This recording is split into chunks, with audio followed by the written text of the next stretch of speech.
د جشن ازادي په سلسله کې د پاک فوج زیر التزام یو کرکټ لوبه در سره سوله. په دې کرکټ ټورنمنټ کې در 40 زیات کرکټ ټیمانو په کې ګډون درلودي چې د 1 اگست شروع شوی ولو.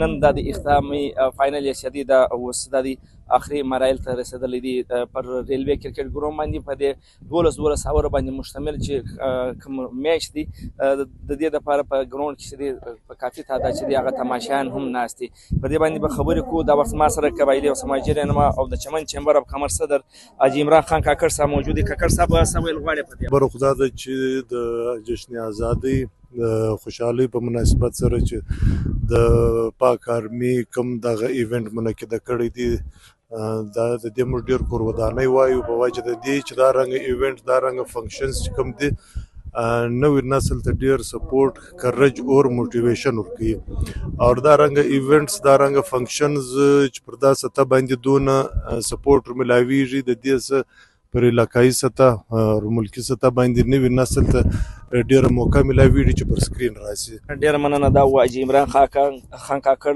ځینې کلاړیان زما سره موجود دي. د هغو سره به خبرې کوو چې هغه د دې ټورنمنټ په حواله څه ویل.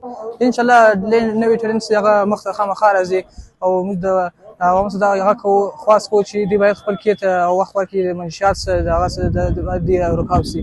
دا د پاک فوج زموږ دا ګرون باندې راایستلی وو وختاً په وختاً دوی دا ټورنمنټ او د لوبې دغه کیدل راته برابروي. د دې قربانۍ وایو کرکټ په چمن کې دومره ګراوندونه نشته او بیا هم په دغونه کم وخت باندې او دونه په ایمرجنسي کې دا ټورنمنټ را برابر وي.